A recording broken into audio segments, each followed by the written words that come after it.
అండి అందరికీ నమస్కారం. Welcome to Vijayalakshmi cooking and vlogs. ఈ రోజు అయితే నేను గుడ్లతో ఒక రెసిపీ చేయబోతున్నానండి. స్నాక్స్ మాదిరిగా మనకు జలుబు చేసినప్పుడు అలానో చెడిపోయి ఉంటుంది కదా, అలా మనకు తినేందుకు చాలా బాగుంటుంది. మనకు పడషం కూడా తొందరగా తగ్గిపోతుంది. నేను అలా స్నాక్స్ చేయబోతున్నాను ఈ గుడ్లతో. నేనైతే ఇక్కడ ఒక 6 గుడ్లు తీసుకున్నాను చూడండి. అలాగే ఒక 1/2 లీటర్ నీళ్ళు తీసుకొని ఇక ఈ గుడ్లు అనేది వేసేసుకోవాలి. ఇలా గుడ్లు మునిగేదాకా మనము ఈ నీళ్ళు అనేది తీసుకోవాలి, ఉడికించుకోవాలి. ఇంకా 20 నిమిషాల పాటు గుడ్లు ఉడికించుకున్నాం కదా, ఇంకా గ్యాస్ బంద్ చేసుకోవాలి. ఇక మూత తీసుకొని మనము ఈ గుడ్లు అనేది చల్లారిన తర్వాత మనము వలిసేసుకోవాలి. చూడండి బాగా చల్లారిపోయాయి కదా, ఈ గుడ్లు అనేది ఒక ప్లేట్లో తీసేసుకోవాలి. అలాగే 1.5 టేబుల్ స్పూన్ మిరియాలు తీసుకున్నాను నేను. ఇవి మనము దోరగా వేయించుకోవాలి. చూడండి మిరియాలు అయితే చిట్టుపట్లు ఆడిపోతున్నాయి కదా, ఇంకా గ్యాస్ ఆఫ్ చేసుకోవాలి. ఇక చల్లారిన తర్వాత మనము ఈ పొడి చేసుకోవాలి. చూడండి ఈ గుడ్లు అయితే మనము బాగా ఇలా కట్ చేసుకున్నాం కదా, మీ ఇష్టం, మీరు ఏ షేప్లోనైనా కట్ చేసుకోవచ్చు. నేనైతే ఇలా కట్ చేసుకున్నాను. చూడండి ఇక మనము ఈ మిరియాలను అయితే పొడి చేసుకుందాం.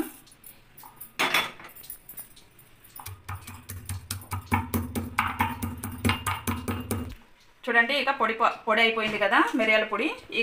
చూడండి నేనైతే ఎక్కువ నూనె వేసుకోవడం లేదు, ఒక 1.5 స్పూన్ వేసుకుంటున్నాను అంతే. ఎక్కువ నూనె అవసరం లేదండి దీనికి.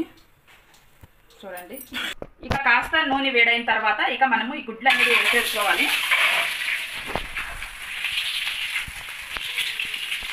చూడండి మనము ఈ గుడ్లు అయితే వేసేసుకున్నాం కదా, ఇలా బాగా కొంచెం కలుపుకోవాలి.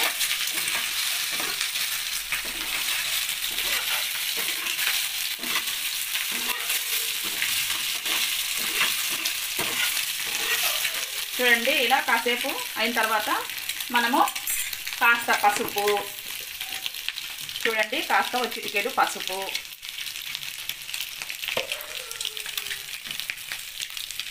అలాగే టేస్ట్ తగినంత ఉప్పు ఒక 1/2 టేబుల్ స్పూన్ వేసుకోండి.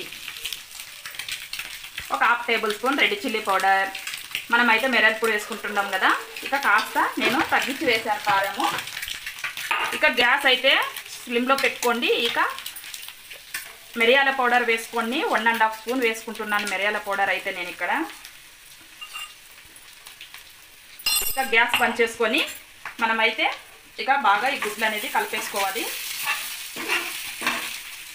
ఇక మనకు పచ్చం పట్టినప్పుడు ఇంకా ఇలా చేసుకొని తింటే మనకు చాలా నోరు అనేది చాలా బాగుంటుంది. మనకు పచ్చం కూడా తొందరగా కట్టే అవకాశం ఉంది, చాలా బాగుంటుందండి. ఇకైతే మనకు గుడ్డు ఫ్రై తయారైపోయిందండి. ఇక దించేసుకుందాం కిందకి. ఇక మనము ఈ గుడ్డు ఫ్రై అయితే ఒక ప్లేట్లో సర్వ్ చేసుకుందామండి.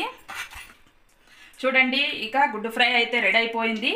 ఇక టేస్ట్ చేసి చెప్తానండి ఎలా ఉంది అనేది. ఒకవేళ పిల్లలకు కూడా పెట్టాలనుకుంటే మీరు కాస్త మిరియాల పొడి తగ్గించి వేయండి కారము, ఎందుకంటే పిల్లలు కారం ఎక్కువైతే తినలేరు కదా. అంటే పిల్లలకు పెద్దలకు చాలా మంచిదండి. మనకు జలుబు చేసినప్పుడు తింటే మనకు నోరు ఎలాగో అయి ఉంటుంది కదా, తింటే బాగుంటుంది. ఇంకైతే నేనైతే ఈ రెసిపీతో మీ ముందుకు వచ్చాను. ఎలా ఉందనేది మీరు తప్పకుండా కామెంట్ చేసి చెప్పండి. నా వీడియో మీకు నచ్చినట్లయితే లైక్ చేయండి, షేర్ చేయండి, తప్పకుండా కామెంట్ చేయండి. బాయ్.